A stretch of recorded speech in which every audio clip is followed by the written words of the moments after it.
Today's story is about an aerospace engineer who spent 6 years being the invisible man in his own marriage. He paid the bills, fixed the problems, and got compared to his brother-in-law at every single family dinner. The brother-in-law drove a leased Lamborghini, called himself a real estate mogul, and was secretly running a Ponzi scheme built on his own parents' drained retirement accounts and a public pension fund for teachers and firefighters. One night, doing routine compliance work, this man found something he was never supposed to find. And at his in-laws' 40th anniversary party, in front of the billionaire his brother-in-law was trying to impress, he detonated all of it. Let's get into it. "Say sorry to my brother or leave my house," my wife demanded at dinner. So I stood up, walked over to him, and said the one sentence that destroyed 3 marriages, including ours. "I'm Owen, I'm 36, and the night my marriage ended started with a toast and a folded napkin, and finished with a federal fraud case, 3 divorces, and one very yellow Lamborghini that turned out to be a lease the whole time." Let me back up. I work as a senior aerospace engineer at a facility outside of Seattle. Sounds impressive. The day-to-day is pretty quiet. I mostly stare at screens, monitoring telemetry data for communication satellites. High stakes in a specific way. 1 decimal point off in my calculations, and a piece of equipment worth $300 million becomes expensive space debris.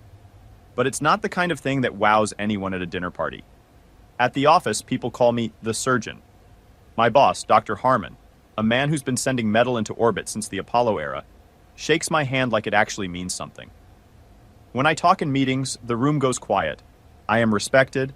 I am competent. I solve problems most people don't even know exist. At home, I was Nicole's husband, or in her family's eyes, the boring one with the government job. Nicole is beautiful. Was, technically still is, but it doesn't hit the same way once you've seen who a person actually is.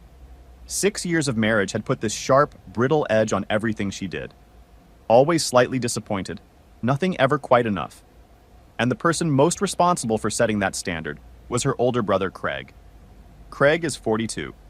2 white teeth, 2 orange tan, drives a bright yellow Lamborghini, and posts hustle culture videos online like it's a personality. He calls himself a real estate mogul. He treats me like I'm there to validate his parking. And for 6 straight years, I got compared to him at every family gathering, every holiday, every cookout, sometimes directly to my face, sometimes just loud enough that I'd catch it from across the room. Craig did this. Craig built that. Why can't you be more like Craig? 2 weeks before everything blew up, I came home with actual good news for once. Dr. Harmon had pulled me aside about a lead project manager position on a new Department of Defense contract. Real step up, significant raise. I walked through the front door loosening my tie, ready to share it. Nicole was in the kitchen, scrubbing a glass with the energy of someone who'd been storing up grievances since noon. She didn't look up. "We have dinner at my parents' Sunday," she said. "Planning meeting for their 40th anniversary party. Please make an effort this time." I asked what that meant. "Don't just stand in the corner talking about satellites and math. Engage with them, and get a new suit. Craig is bringing important guests, and I don't want you looking like you work in IT support." I told her I was up for a big promotion. She blinked at me with this flat, vague disinterest. "Does it come with a company car, or are you still driving the Honda?" I said it came with a salary increase and some respect. "Good," she said, wiping her hands on a dish towel. "Maybe we can finally redo the kitchen. Craig just dropped 50 grand on a smart home system. You walk in, and the house literally greets you." Then she hit me with the actual news. Craig was bringing Charles Hargrove to the anniversary party. Charles Hargrove, the billionaire investor. Craig had apparently convinced him to back a new waterfront development. The whole family was buzzing. Daddy was so proud. Everything had to be perfect. "Just try to be impressive," Nicole said. "Or if you can't be impressive, just be invisible." Be invisible. I paid the mortgage. I filed the taxes every year without complaint. I handled the property line dispute with the neighbor. I drove her mother to eye surgery when Craig couldn't be bothered to show up. I fixed every leaky faucet in that house and never once made a thing of it. I was the foundation, and nobody looks at the foundation. They look at the chandelier. Craig was the chandelier. Flashy, expensive, and hanging by a much thinner thread than anyone realized. Hold on, let me jump in here.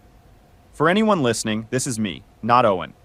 I need to paint Craig's full picture before we move on, because real estate mogul doesn't do the man justice. Craig is what you get when a guy with a borrowed lifestyle and a spray tan genuinely believes his own pitch. He's basically Jordan Belfort from Wolf of Wall Street, except instead of penny stocks, he's been robbing his own parents.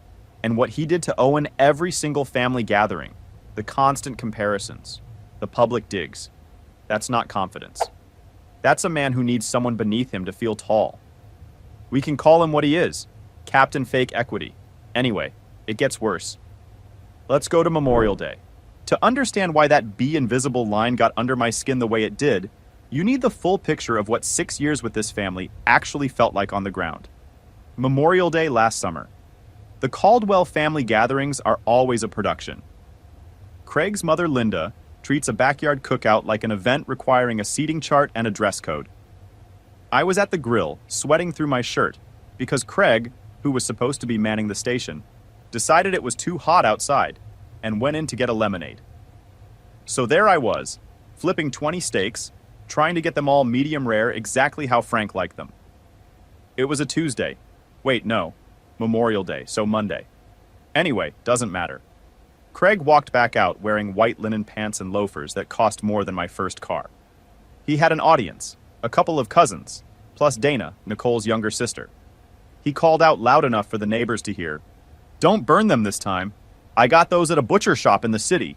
Wagyu. Don't turn them into hockey pucks." I kept my eyes on the grill. "They're under control." He walked over and grabbed my wrist, lifting my arm to look at my watch. It was a Seiko. My dad gave it to me before he passed. And yeah, I still have it, before anyone asks. Practical, reliable, nothing fancy. Craig held it up for the cousins to see. "Still wearing the ticking time bomb? You're an engineer, man. Get an Apple Watch. That thing looks like a cereal box prize." The cousins did the nervous laugh, the one people do when they know someone's being a jerk, but don't want to be the one to say it. "My dad gave me this watch," I said, pulling my arm back. "Sentimental value doesn't tell time any better," Craig said. Then, just to twist it a little more, "You need a loan to upgrade your style? I know things have been tight for you guys." Things were tight because Nicole had spent $6,000 on a life coaching retreat Craig recommended in Sedona. Things were tight because I was maxing out retirement contributions while paying down her student loans. I didn't say any of that. I just held the tongs and kept going. I looked over at Nicole by the pool. She'd heard the whole thing. She glanced up, caught my expression, and gave this small wave. The dismissive kind. The "let it go, don't make a scene" wave. 2 seconds and she'd summed up 6 years of marriage in a single gesture. That was the dynamic. Craig was the golden child. Dropped out of college. Too creative for the system. Cheated on his first wife. She didn't understand his drive. Lost a pile of money on a bad investment. Risk taker. Visionary. Me? I was the utility player. The one Frank called when his Wi-Fi went down. The one Linda called to move furniture before the holidays. But at the dinner table, I was the punchline. Whatever I achieved, Craig had done something bigger. I finished my master's degree. Craig just closed a major deal. I got a safety award at work. Craig bought a new toy. After the steak incident, I was cleaning the grill when Greg found me. Greg is Dana's husband, tax attorney, quiet guy, always looks vaguely apologetic for existing. He handed me a soda. We had an understanding between us, an unspoken one. Outsider club. "He's in rare form today," Greg said, nodding toward the house. I said what I'd been thinking for years, out loud for the first time. Greg looked around, then leaned in. He'd looked over some contracts for Craig the previous month, a condo development. The LLCs were all registered to P.O. boxes in Nevada. The initial capital hadn't come from a bank. It came from private equity, but the signatures were messy, desperate looking. Greg had tried to tell Dana they shouldn't invest their kid's college fund in Craig's next round, and she'd nearly taken his head off. Said he was jealous. "Did you invest?" I asked. Greg looked down at his shoes. $10,000. "To keep the peace," he said. I knew it then, even before I found the proof later. A decent man pressured into throwing his kid's future into a hole just to keep Sunday dinner civil. Wait, pause for a second. For the listeners, this is me, not Owen. Greg just told us he handed $10,000 of his kid's college fund to his brother-in-law to avoid an argument. That is the saddest tax attorney story ever told. And here's what gets me. Notice what Owen did with that information. He didn't blow up. He didn't start a barbecue argument. He just filed it away and kept grilling. That's not patience. That's a chess player sitting at a checkers table, waiting for everyone else to figure out what game they're actually playing. He already knew how this would end. Anyway, the audit files are up next, and this is where things get federal. The night before the anniversary party, I was in my home office, a converted guest room Nicole was constantly threatening to turn into a meditation space, working late on a stack of files from work. We were auditing the insurance policies for an upcoming satellite launch. The coverage was backed by a big pension fund, the state teachers and first responders retirement trust, actuarial tables, risk assessments, asset allocations, the kind of stuff that puts most people to sleep. But I like patterns. I find comfort in numbers. Numbers don't lie. Numbers don't tell you to be invisible. I was cross-referencing the fund's high-risk portfolio when a name came up on the screen. Caldwell Development Group, Holdings LLC. I blinked, took a sip of cold coffee, and leaned in closer. Caldwell. That's Nicole's family name. That's Craig's last name. I started digging. The pension fund had allocated $20 million to Craig's company for a mixed-use commercial zone in downtown. I drove past that lot every single day going to work. Empty weeds and a rusty chain-link fence. No construction. No permits filed anywhere. I sat back in my chair. Why would a conservative pension fund for teachers and firefighters invest $20 million in a dirt lot owned by a guy who barely graduated high school? I followed the paper trail. The collateral for the loan was listed as verified assets from a parent company. I followed that to a shell company in the Caymans, then one in Delaware, then back to a guarantor listed as Frank Caldwell, my father-in-law. My heart started hammering against my ribs. Frank was a retired dentist, comfortable, nice house, golf membership. But guaranteeing a $20 million loan? I pulled up the property records on his house, then his vacation cabin, then, because I'd done their taxes 2 years earlier and still had read-only access to the archived files, his retirement accounts. Drained. All of it. Leveraged to the absolute limit. It wasn't just a bad investment. Craig had emptied his own parents to fake solvency, used that fake solvency to secure a massive loan from the pension fund, and was using the pension money to pay interest on the personal debts he owed to his parents' accounts. Classic Ponzi structure, but with a particularly ugly twist. He was robbing firefighters and teachers to pay for his leased Lamborghini. I felt genuinely sick. Clock said 2 a.m. Upstairs, Nicole was asleep, probably dreaming about impressing billionaires, maybe finally redoing the kitchen. I had a choice.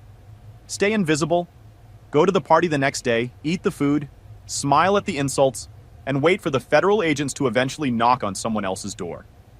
Or I could stand up. The thing is, it wasn't really a choice once I thought it through clearly. My name was on the compliance checks for our aerospace company. If it came out that I'd found this and stayed silent, that the pension fund backing our launch coverage was being looted by my own brother-in-law, my security clearance would get yanked. My career would be done. Everything I'd actually earned, gone. It was me or him. I went to the closet. I pulled out my suit, the charcoal gray one, the IT support one Nicole hated. I brushed it off, clean, sharp, fit me perfectly. I didn't need a new suit. I needed a new life. Okay, stop. This is me, not Owen. He just spent 2 hours at 2 a.m. tracing a shell company through the Caymans to his own father-in-law's drained retirement account while doing routine compliance work. For context, that's like taking out the trash and accidentally finding a crime scene. This man found a $20 million Ponzi scheme buried in actuarial tables. That's Michael Schofield from Prison Break Energy. Except instead of tattooing blueprints on his body, he just read the spreadsheet. And his decision? Show up to the party anyway. In the suit she hated. I need you to understand that what's about to happen is not an accident. It is deliberate, every single second of it. Pull up a chair. Morning of the party, the house was already at a low boil. Nicole was in frenzy mode, aggressively fluffing throw pillows we were leaving behind anyway. She scanned me up and down when I came downstairs in my suit. I thought I asked you to buy something new. Work was crazy, launch protocols. Always the work. She waved it off. Fine. Just try to stand toward the back during the photos. The shimmer on that fabric looks cheap. I picked up the car keys. Didn't say a word. Enjoy the view while you can, I thought. The drive to Frank and Linda's was completely silent. Nicole spent the whole ride checking her makeup and texting Dana. I drove with this strange, flat calm. The feeling you get right before a rocket test, when the countdown is already done and the physics are already set, and whatever happens next isn't in your hands anymore. We pulled up to the estate. Sprawling house in a gated community. Too many columns. Luxury cars lined the driveway. And right in front of the fountain, taking up 2 spots like it owned the place, was the yellow Lamborghini. Nicole actually clutched her chest. He got it! Owen, look at that. That is success. It's a car, I said, and put the Honda in park next to a landscaping truck. You're just jealous. The front door swung open, and there was Craig, holding a glass of sparkling water, wearing a tuxedo with a velvet jacket. He looked like a Bond villain from a movie nobody greenlit twice. Nicole ran up and hugged him. Craig caught my eye over her shoulder. Custom paint job, he said. Cost more than Owen's annual salary, probably. Then, nice suit, man. You borrow that from a funeral director? Happy anniversary, I said. Where are your parents? He told me they were inside with Hargrove, then dropped his voice like he was letting me in on something. The big man is here. Listen, Owen, stay out of the way tonight. Hargrove is old school. He doesn't want to hear about space toys.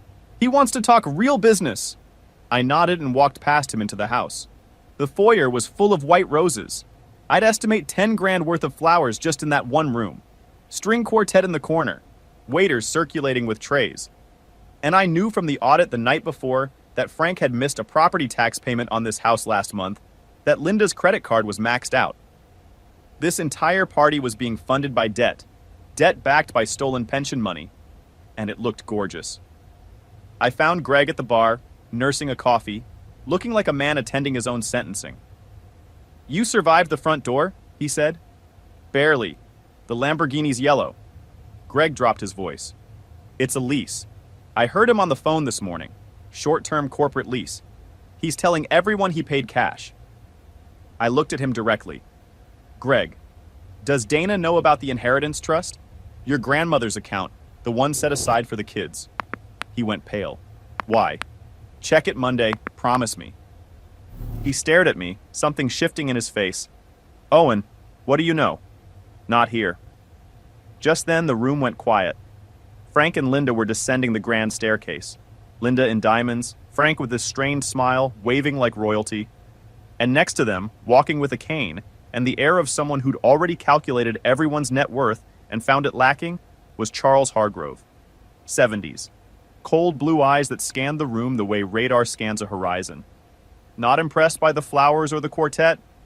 Not impressed by much, from what I could tell. Craig rushed over to lead the introductions. Applause. Nicole clapped so hard her hands must have stung. She mouthed "smile" at me from across the room. I gave her a grimace and looked back at Hargrove. He didn't smile. He nodded once and looked like he'd already rather be somewhere else. We filed into the dining room, gold embossed name cards. I found mine at the far end, near the kitchen door, across from a teenage cousin wearing headphones who was definitely not going to be making conversation. Craig was at the head of the table to Hargrove's right, Nicole next to Craig. The chair at my spot was wobbly. Of course it was. I reached into my jacket pocket and touched the flash drive I'd brought just in case. Didn't need it. The full PDF was already sitting in Hargrove's email, the routing numbers memorized. But it felt right to have it there. Dinner progressed. Craig got louder with every course. He made a joke about a cousin's weight. He cracked one about Greg's hairline that landed like a slap. The food was excellent and tasted like ash in my mouth. And then, right as the main course arrived, Craig stood up and tapped his glass with a fork. I want to propose a toast to Mom and Dad. 40 years. That's a real achievement. Here, murmurs around the table. But I also want to give a special shout out to my sister Nicole, because marriage is hard, especially when you're the one carrying the dead weight. The room went dead silent. That wasn't a joke. That was something else. I mean, look at Owen, Craig continued, slurring just slightly. He's a nice guy, serviceable. But Nicole Caldwell deserves a king, not a serf. I said it 6 years ago. This guy is a Honda Civic. You need a Ferrari. And look where we are. Still pushing papers at that government job, still driving that same junker, while I'm about to change the skyline of this city. He smiled and dropped the final note. I've got a friend coming to town next week. Developer from Miami. Single, doing extremely well. Just saying. My blood went cold. He'd just openly suggested, in front of the entire family and a major investor, that my wife should leave me for his friend. I looked at Nicole. This was the moment. The moment 6 years of marriage would mean something. The moment she'd put her hand on the table and say something that mattered. I waited. 1 second. 2. 3. Nicole looked down at her plate. She picked up her water glass and took a long, slow sip. She said nothing. Yo, time out. For anyone listening, this is me, not Owen. I need every single person to sit with what just happened. Her husband just got told to his face by her brother, in front of their whole family and a billionaire, that he was dead weight and she should upgrade. And she picked up her glass and said nothing. That silence was a 6-year decision, compressed into 3 seconds. She didn't defend him because some part of her agreed with the sentiment. That's not a wife keeping the peace. That's a woman who's been living in Plan B for a while. Owen saw it too. That's the chain snapping right there. And what happens next is exactly why you're still listening. That silence broke something in me, not my heart, that had been cracking for a long time. It was my restraint, the thing that had kept me at the grill, kept me smiling at the insults, kept me paying the mortgage without complaint for 6 years. It snapped. I looked at Hargrove. He was watching the whole scene with barely disguised contempt. Not for me, for Craig's complete lack of class. He didn't know the half of it yet. Craig, I said. Not loud, just calm. The kind of voice that cuts through a room because it isn't raised. Craig cupped his ear theatrically. Oh, the Civic speaks. What's that? Engine trouble? I think you should sit down, I said, pushing my chair back. Before you say something that sends you to federal prison. The smirk disappeared. Excuse me? I stood up slowly, adjusted my cuffs, completely calm. The way you feel when you've already run the calculation and you know the result. Your partners aren't deep-pocketed, I said. They're the state teachers' retirement trust, and they didn't invest. You forged the collateral documents using your father's drained retirement accounts to secure a fraudulent loan. Every ounce of air left the room. Nicole grabbed my arm. Sit down. You're drunk. I haven't had a drop. I shook her hand off. I walked toward the head of the table. Craig's expression cycled through confusion, then rage. He's insane. Dad, call security. Get him out of here. I stopped right next to Hargrove, looked directly at him, not Craig. Mr. Hargrove, do you check your email on weekends? Something shifted in Hargrove's expression. I do. I sent you a PDF about an hour ago. It contains the routing numbers for the $20 million transferred to Caldwell Development Group. Page 4 shows those funds were immediately wired to a shell company in the Caymans, then funneled back to cover Craig's personal debts, including the lease on the yellow Lamborghini in the driveway. Hargrove pulled out his phone. Craig lunged. Don't look at that. He's lying. He's a jealous, low-level engineer who doesn't understand how real business works. Hargrove raised one hand. Just one. Craig stopped dead. Hargrove scrolled, swiped, zoomed in. Then he set the phone on the table and looked at Craig the way a butcher looks at a cut of meat. Craig, he said, voice quiet and ice cold. Is this your signature on the transfer authorization? It's creative financing, bridge capital. I was going to pay it back once the pre-sales came through. You used my name, Hargrove said. You told the pension fund I was a co-guarantor. That's how you got the rate. That is wire fraud. That is identity theft. And that is stealing from my reputation. Craig turned to Frank. Dad, tell him we're good for it. Tell him. Frank looked gray, one hand pressed to his chest. Craig, you told me the accounts were safe. You said it was a liquidity proof. You signed the papers, Dad. You signed them! And then the room came apart. Frank slumped in his chair. Linda started screaming. Monica, Craig's wife, stood up and hurled her glass at him. It shattered against the wall. Craig was sweating through his tuxedo. And Nicole stood up. I turned to her. I expected horror. I expected her to come to me. Instead, her face was pure hatred. "You ruined it," she said, voice shaking. "You ruined the deal. How could you do this to my family? He's a criminal, Nicole. He was stealing from people. He had a plan. He was going to fix it. You're just jealous because he's successful and you're nothing. A boring, miserable little man." She pointed at me with a shaking finger. "Apologize to my brother right now. Say sorry and mean it, or get out of my house." The whole room waited. I looked at Craig, trembling, forehead soaked. I looked at Hargrove, who was watching me with something close to respect. I looked at Nicole, the woman I'd spent 8 years trying to build something real with, and I realized she didn't love me. She loved the stability I provided, and resented the person who provided it. She wanted the criminal's lifestyle with the engineer's safety net, and that wasn't something I could fix. I walked over to Craig and leaned in close. "I'm not sorry," I said, just loud enough for everyone to hear. "But you will be, because I forwarded that email to the FBI Cybercrimes Division 10 minutes ago." Craig's knees gave out. He literally collapsed into his chair. I turned back to Nicole. "And for the record, it's our house. I pay the mortgage, but you can keep it. You're going to need the asset to pay for your brother's legal defense." I picked up my napkin, folded it neatly, set it on the table. "Happy anniversary," I said to Frank and Linda, and I walked out. All right, real talk. This is me, not Owen. He just walked into a party where he was told to stand in the back of the photos, sat at the wobbly chair by the kitchen door, watched his wife's brother tell the whole table she should upgrade, and he responded by quoting routing numbers from memory and handing a billionaire a federal fraud case on his phone. He didn't raise his voice once. He didn't throw anything. He folded his napkin. Most guys blow up years earlier or never say a word. Owen waited, built the case, and struck at the exact moment it would matter most. In front of the one person Craig was trying to impress. That's not revenge. That's project management with a grudge. Now, the aftermath. Final update. Walking out of that house was the hardest and easiest thing I've ever done simultaneously. My legs felt like lead. My chest felt lighter than it had in years. Both at the same time, which is a strange combination. I could hear the screaming starting up again behind the front door. Linda wailing, Nicole's voice shrill and panicked, and Hargrove's low, controlled tone as he presumably called his legal team to start dismantling Craig before the feds even arrived. I drove to a motel on the interstate. Not a hotel, a motel. I needed to be somewhere anonymous. Somewhere I was just a guy in a room and not someone's husband or in-law. I sat on the lumpy bed and stared at the wall. My phone vibrated constantly. Nicole, Nicole, Frank, Nicole, unknown number, Craig, almost certainly. I turned it off. I didn't sleep. In the morning, I turned the phone back on.